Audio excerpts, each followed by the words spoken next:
is a lifestyle. Sports cards and we live now. Jeremy Lee in the building and every guest that you ever needed. Sports cards after hours keep the hobby heated. Updates, hobby talk like you never seen it. Sports cards live and none could ever beat it. Sports cards is a lifestyle. Sports cards and we live now. Welcome to another episode of Sports Cards Live with your host, Jeremy Lee.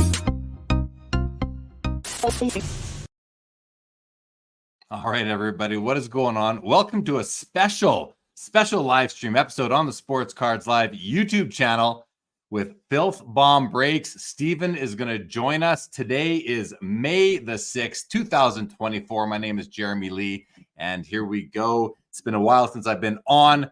We've had lots of card show travel happening, but we are back, and let's go ahead and jump right into it. We're going to bring on Mr. Steven Abbondondolo from Filthbomb Breaks. Steven, welcome back to the show. It's been a while since you've been on. How are you doing today, my guy? I'm doing great, man. Thank you for having me back. Yeah, you bet. You bet. Well, listen, this is kind of an unannounced surprise sort of live stream we're doing here on Sports Cards Live, but we do have a specific purpose here. You got something big going on over at Filthbomb in the next couple of days. We want to talk about it, want to help you get the message out about it. So let's sort of jump right in, man. I guess just give us high level. What is going on this week over at Filthbomb? All right, so it's Bowman release, as everybody knows. So one thing we like to do on every release is try to do the biggest break for that product in the hobby. Last year for Bowman draft, we did a 100 case pick your player break. This year, we were going to do a 100 case pick your team break. And then we realized only 30 people at most could participate in the break. So we actually switched it to a 100 single case pick your team breaks live from PSA headquarters in New Jersey. And what we're going to do with that is offer free grading on site. So that's normally like a $300 service on any card to 25 or less that we pull out of the breaks. And it's actually a super value because there's, 100 times 30, so 3,000 spots. 70% of those spots are under $50. Wow. Right on. Very cool. So you got a lot of work coming up ahead. You want to say hello to everybody who's just kind of jumping in and out on Instagram, guys. If you are watching on IG, thank you for joining, and feel free to head over to the Sports Cards Live YouTube channel for a bit of a better viewing experience, but that's besides the point. Want to also say hi to everybody watching on Twitter or X at the moment, and of course, YouTube. All right, Steven. So listen, you guys, Filthbomb Breaks, you guys are breaking, as it says right above there, 7 days a week, 4 channels on Fanatics live. While you are doing this 100 case break over the next few days, how many channels will you guys be on? How many days is this break going to last? So we're doing 100 cases in 2 days. So Wednesday and Thursday, we're going to be from PSA doing Breaker's Delight, which is a new configuration that they did for Bowman Chrome. It's never been done before. But we're also going to have a channel on Fanatics Live dedicated solely to jumbo case breaks, another channel dedicated solely to hobby case breaks. And then we may throw a 4th channel live just to do dollar auctions on packs. So people want to try their luck and try to go auto hunting on some packs. It'll be a cheap way to get in on some action. And then we're going to be live on Facebook as well. Our goal is to hopefully get through 200 cases in the first 2 days of Bowman SKU. Yeah. That's a lot of breaking. So I was going to ask you, like, what kind of motivated you guys to open such a large quantity over a couple days? But you've done this before, so take us back. Like, what is the motivation behind these massive breaks in such a short amount of time?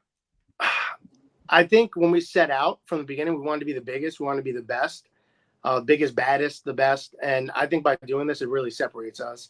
And it also offers an experience to collectors that they can't get anywhere else.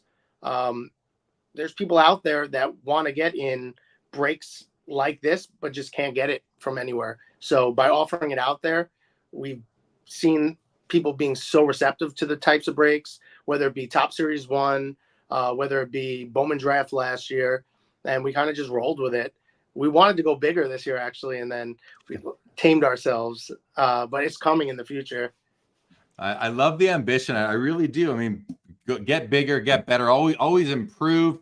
I want to remind everybody you can go to 100casebreak.com. You can see the web address right below. So do you have a big enough customer base to absorb this much product in such a short amount of time? Oh yeah, we definitely do. Especially Bowman. We built the brand on baseball, so it just, baseball is the biggest right now. We just lucked into it. But yeah, people chomping at the bit for Bowman. They do every year. But more so this past class with out of draft, Wyatt Langford, Max Clark, and now you have Cruz now, which people are. David Adams just put out a $200,000 bounty on that Superfactor. So I mean, people are juiced right now, and they can't wait to get into it. Right on. Yeah, it's definitely exciting. Now, I'm not a huge baseball guy, but man, I know how passionate baseball collectors are, prospectors, lots of opportunities to do. And I'm going to ask you a question about that in a minute, but I want to ask you this, a couple of maybe tougher questions right now. Like, when you're going out and doing such a massive break, do you consider the potential impact on the overall market, the availability of these cards for other collectors when you decide to bust 100 cases in 2 days? Does that impede anyone else's ability to get product? No. If you're supposed to be getting product, you're going to be getting product. If you're having trouble getting product, it's for a reason. Also, by opening up this much product, it's so good for single collectors. They don't have to wait as long to find their true red, of their favorite player, because it's getting broken so much faster than it used to.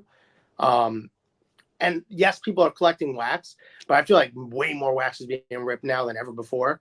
So the chance, even though the Brady hasn't surfaced yet from draft, which I don't know where that thing is, but it's, for the most part, if a card's out there, it's getting uncovered rather quickly.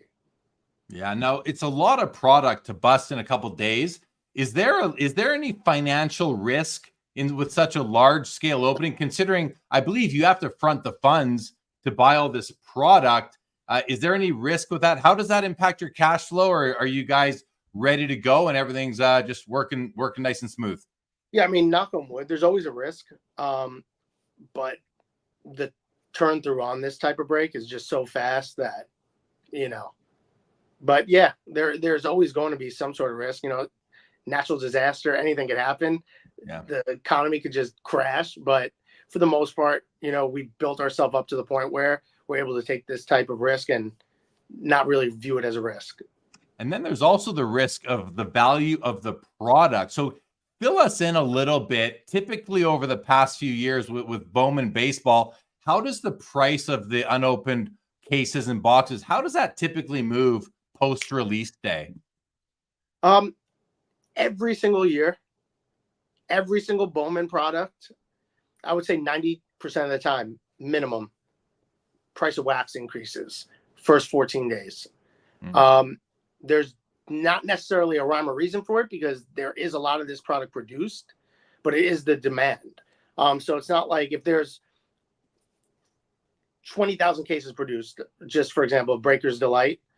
I don't know if that's accurate or not, but it's not like they just throw 20,000 cases into the wild. They're going to release 5,000.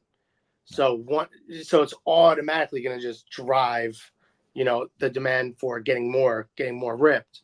So what I like to say to collectors and people that are buying into the breaks, and it sounds like such a sales pitch, but it's not, because I've seen it now for 7 years.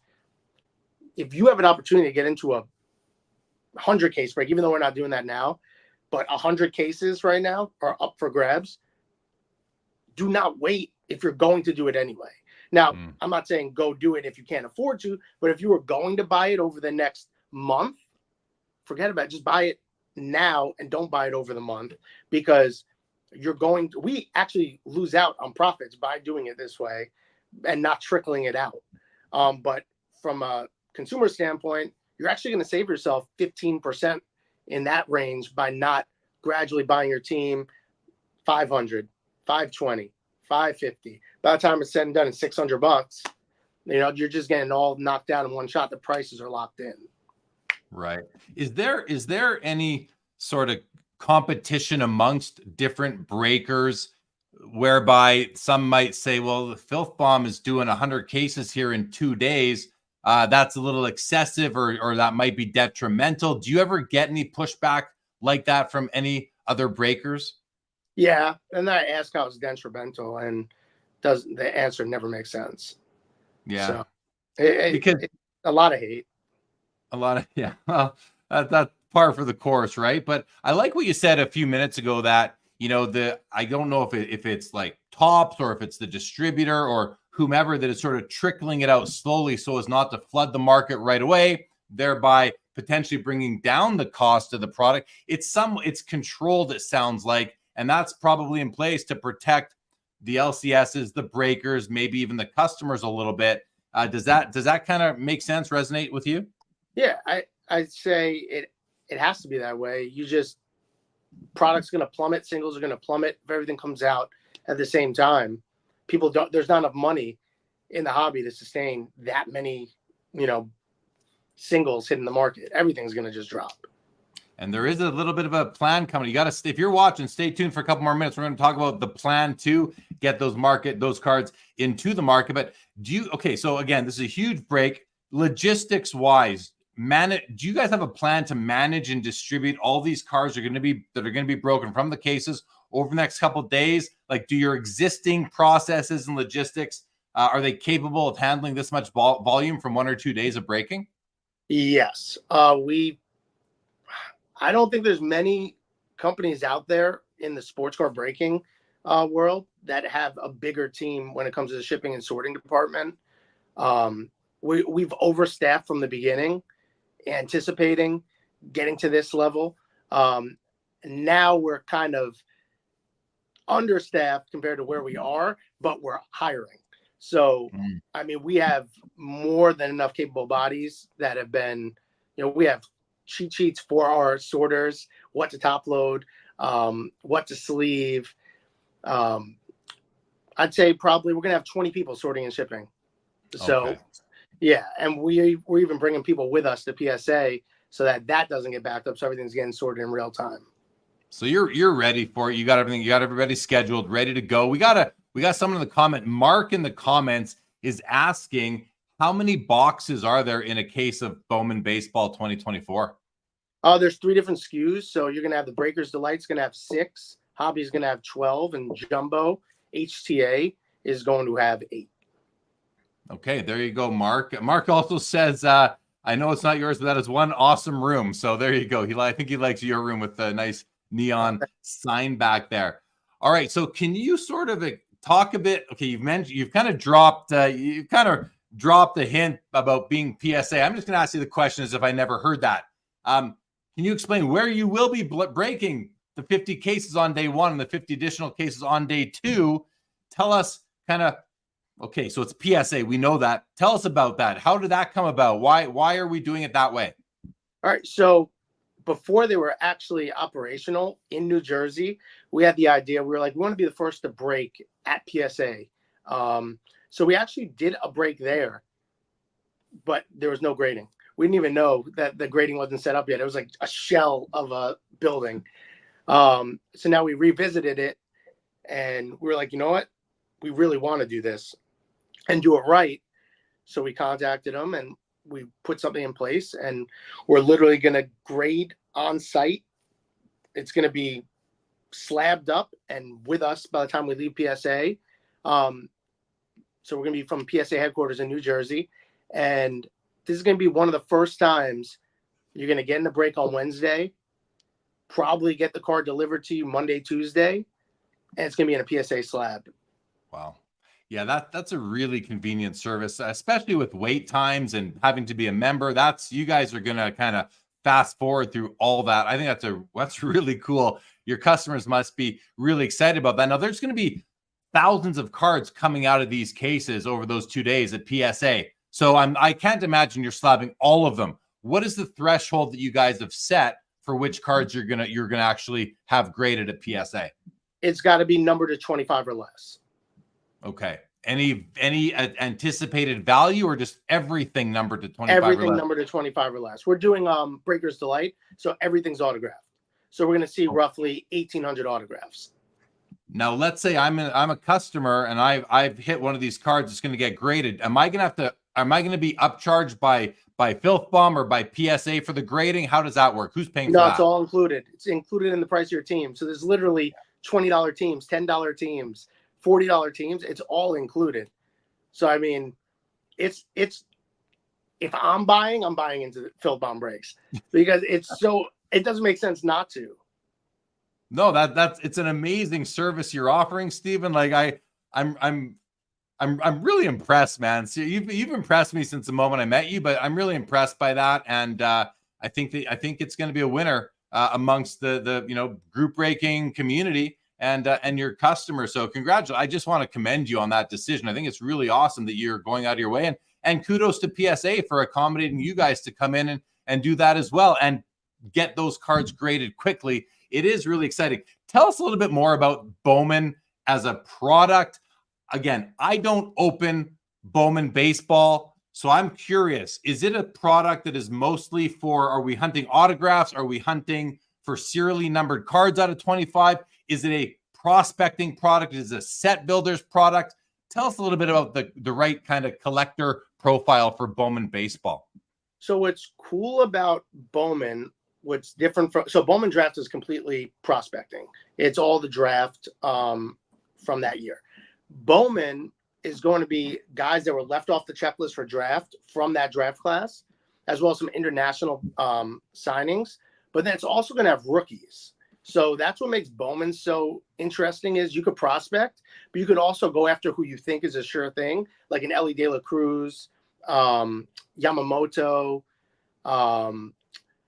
I mean, they literally, Camanero's in there. Every big rookie you can imagine from this class is in there. And then on top of that, if you're going away from the Breakers Delight, which is all autographs, so this won't be included in Breakers Delight, but in Hobby and Jumbo, they have new case hits that came out.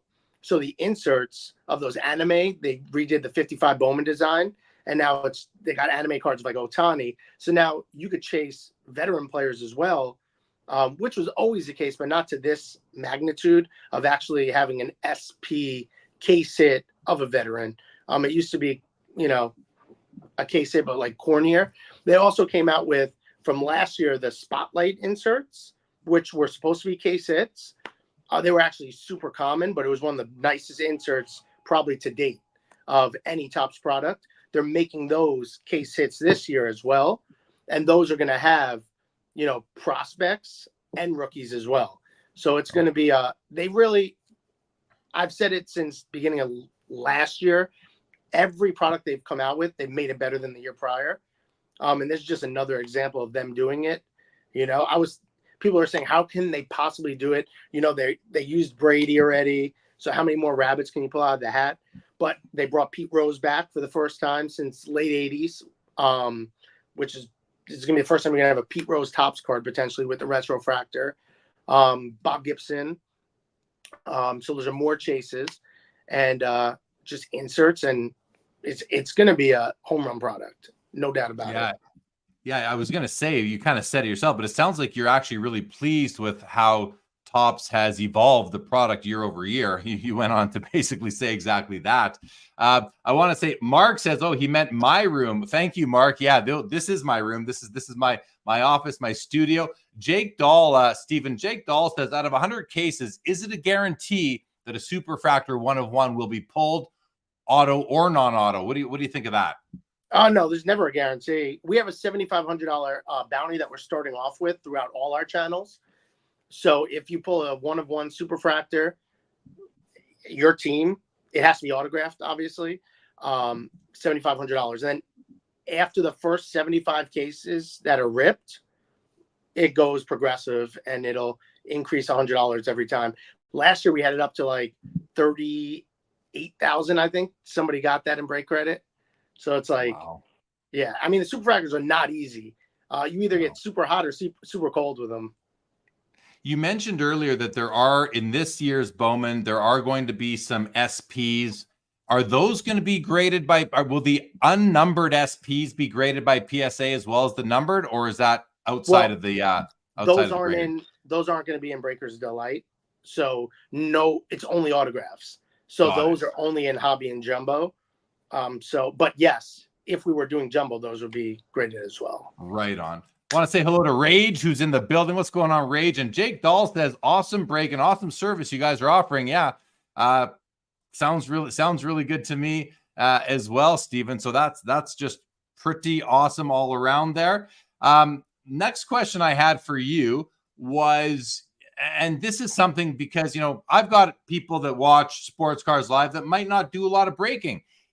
I want to know, is this a break for an average collector? Is this a break for a seasoned group break participant? Could this be an entry level sort of break for a baseball fan and a card collector?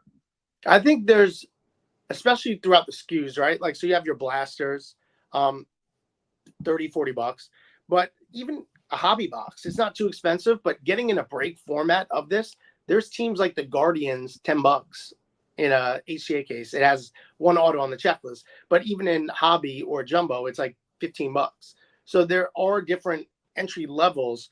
If you're a national fan, it sucks right now because they're the most expensive team for the last, 2 Bowman releases. But the thing I love about Bowman is if you're just a beginning collector, right? You buy a box, chances are you're going to have zero idea who the autograph is, especially if they're not good and hyped up right now. But so many times these cards get put away. You come back to them in 3 years and you're like, oh my God, I have his purple first auto and this guy's a stud, and it like Bowman is the one product you could rip open a case, think it's a complete loss, put everything away in a 5-row, come revisit it in 2 years and made money on the case. Yeah, that's an interesting angle to the whole, card collecting, group breaking approach, because you have that potential to really get surprised down the road if who you did pull does break through and become a super. I feel like was it Soto or Acuna kind of came out that way at the beginning, was very unknown, and then all of a sudden just kind of broke out and was extremely valuable. Wasn't expected at first. I forget who it was exactly. I think it might have been one of those two guys. It's so many of these international guys. Even like Nolan McLean on the Mets right now, he's a two-way player.